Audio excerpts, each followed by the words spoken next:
previously in the TGP series.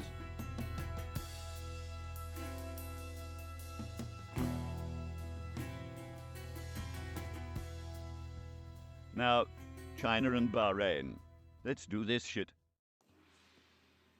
Alright, Norbeds, let's do this. Let's start off in the PS3 League. First things first, could Sweeto have won in China? He said after the race, "One more lap and I would have gotten Sebi." So, he felt the win was there for the taking and he could have made it 4 out of 4. He went on to win in Bahrain. Another fantastic performance. And are we going to see deja vu from last season? Sweetopaf won 3 of the first 4, China being the one he failed at, then dropped off and finished 90 points off the lead. It's starting to be the exact same story again. We're seeing the same races, the same set of results coming in. So that's very interesting. And what happened to Dan in China? Well, whilst the rest stayed on dry tyres, Dan pitted for Inters, but then stayed out on Inters for far too long, dropped down the order, and finished down in 12th place. Dan said after the race, he sailed on Inters in the hope it would keep raining. He thought it would keep raining. Sadly, it stopped, then sort of started again, but not so much, and it was too late before Dan could do anything. He pitted again for dry tyres near the end of the race, but his race was already long gone.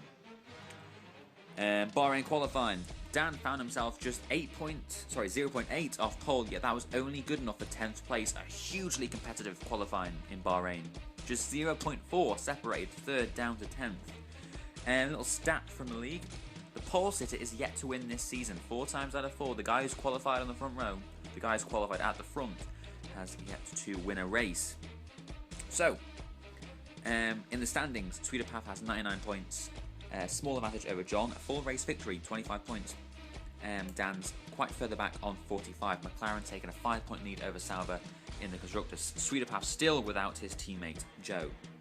One interesting thing from the league though was Dan. Now he's fighting for a title. He'd had a bad qualifying. You'd expect his engineer, to sort of expect him to get good things. Well, no. Listen to this.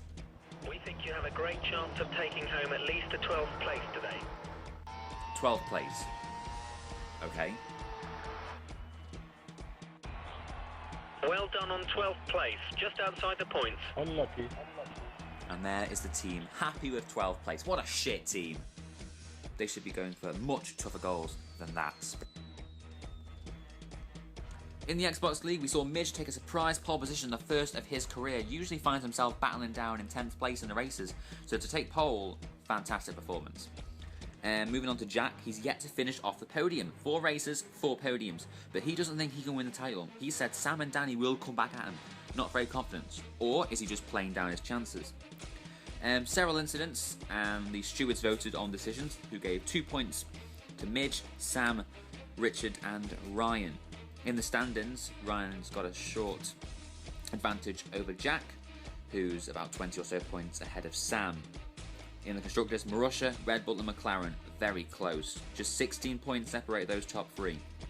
Moving on to TGB2 though, rookie man Tevez took 2 pole positions. Great start to his career, but he only finished the races in 2nd and 4th. Problems for him cost him 2 possible victories.